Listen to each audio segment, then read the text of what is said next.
Très heureux de retrouver André Tourigny, le Bear, la rubrique Les Coachs. André, comment tu vas? Ça va bien, toi, JC? Excellent. Avant de parler de ton club puis des Jeux olympiques, un mot sur la QV 2026 du Temple de la renommée de la Q, le circuit de Cecchini. Donald Audette, Jean-Marc Richard, Marc-André Fleury, David-Alexandre Bourgard et le bâtisseur Jacques Tanguay. Pas pire brochette, mon André? Oui, honnêtement, il y a du monde que j'ai croisé là, pendant mon séjour dans le Q là-dedans, là, qui ont eu un impact majeur. Là, je pense à M. Tanguay, Donald Audette, il était un joueur exceptionnel. David Alexandre, avec tout ce qui est arrivé en plus, là, son œil puis tout, là, sa persévérance, chapeau.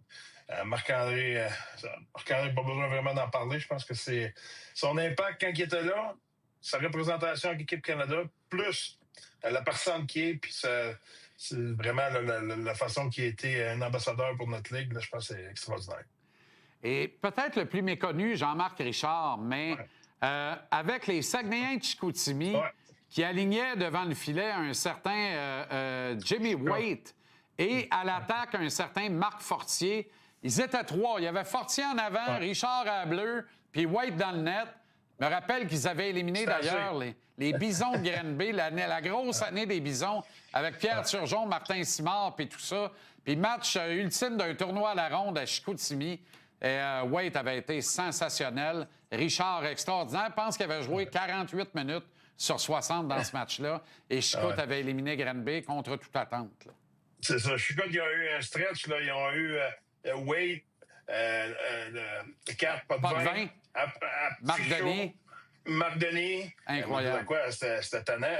Incroyable. Incroyable. Et plus près de nous, Julio Bilia. Mais ça, c'est une autre histoire. mais ça a été un bon espoir, Bilia, un moment donné pour la Q. Il a une pas pire carrière dans la Q. A fini d'ailleurs à 20 ans chez Chicoutimi, je pense. Superbe carrière. Nep va toujours le dire. Ça commence par un goaler. Le vénéré Rhénan Neptune. Parlant de goaler, Connor Lebuck, difficile de dire que, tu sais...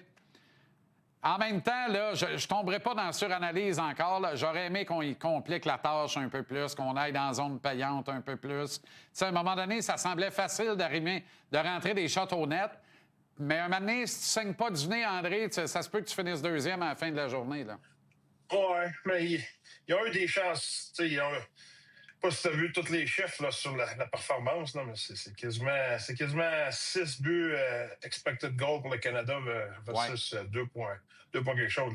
Ils ont quand même fait une bonne job. Là. Le US, là, c'était une brigade défensive extraordinaire. C'était une équipe qui bloquait des shots. C'est un bon club. Là. Avoir autant de chances contre eux autres, là, juste ça, ça en dit gros sur quand même la performance du Canada. Je suis...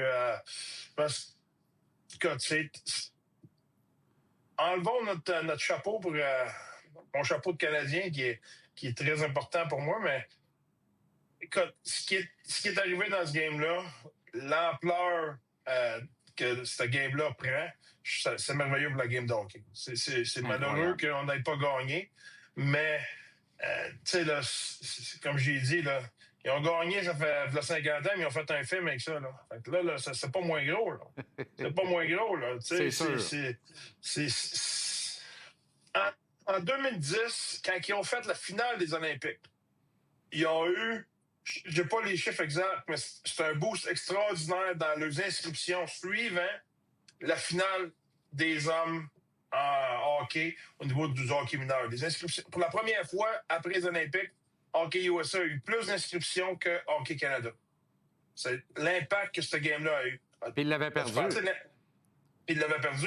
Là, as-tu pensé de l'impact que cela va avoir avec... Il y a des nouveaux marchés, là, tu sais, oui. dans un, ici, puis ça.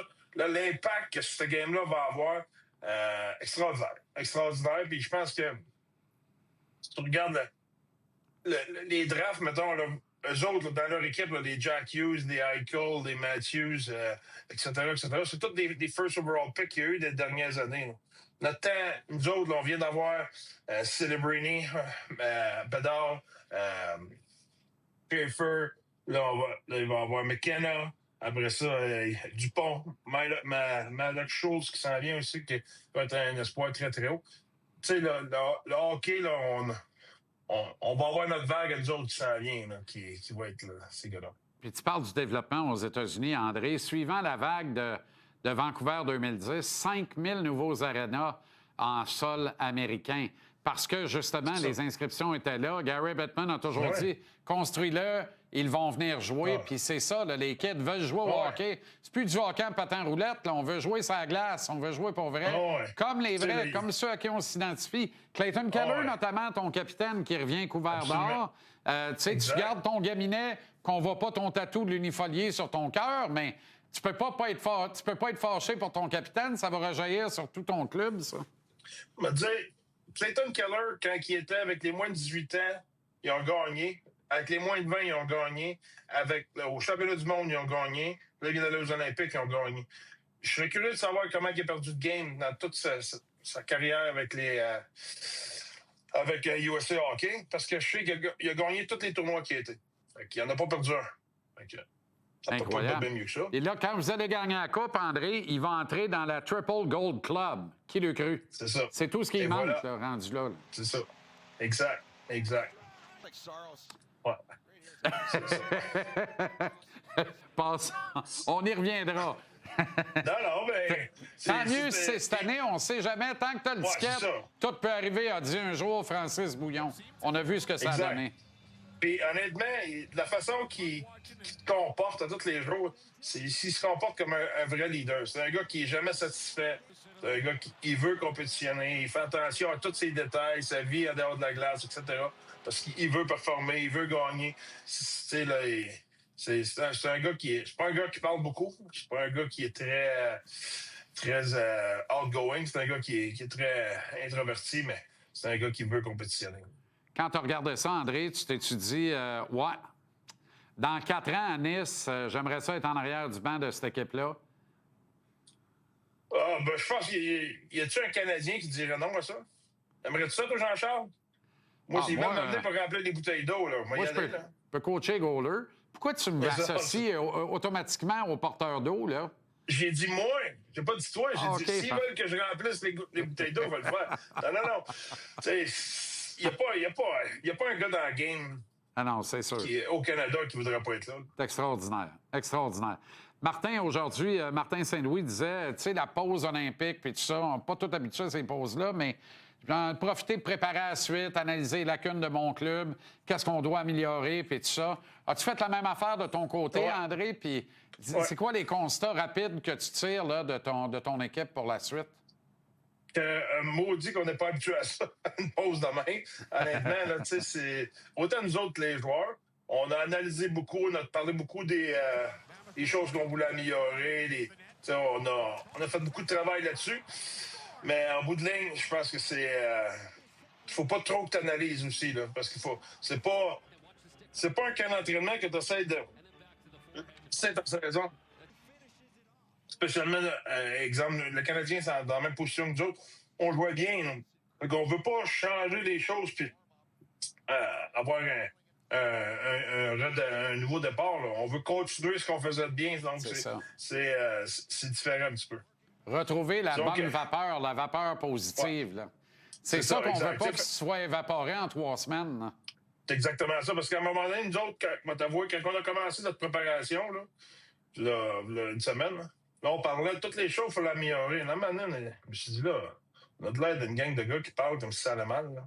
Tu sais, c'est faire attention, là, garder la balance. Là, on a des choses qu'on fait très bien. Puis ça, c'est ça qui va nous amener à gagner. Tes faiblesses, c'est jamais ça qui t'amène à gagner. Là. Dans la vie, ce qui fait que tu as du succès, c'est tes forces. Fait qu'il faut que tu travailles sur tes forces, il faut que tu travailles sur c'est ton pain et ton beurre. Puis, bien entendu, tu veux améliorer tes faiblesses. C'est important de trouver la bonne balance. On a souvent parlé ensemble, André, de comment il n'y en a pas de facile, là, comme disait Piton Ruel à une autre époque. Là, ça repart demain, c'est l'Avalanche. Après ça, c'est le Wild. C'est comme... Il n'y a pas de break. C'est ça. Ça repart. C'est chapeau de roue en partant. En partant. Puis après ça, à 2h l'après-midi, on joue au Chicago. C'est dimanche. Fait que ça va aller vite. Puis après ça, on passe à la route pour un long voyage là, dans l'Est. Écoute, mais là, il est temps que ça recommence. Là. On a hâte que ça recommence. Let's go! Merci infiniment, le Bear. Bonne continuation. On se reparle bientôt. Et bonne chance pour la suite. Salut, André. Merci, mon ami.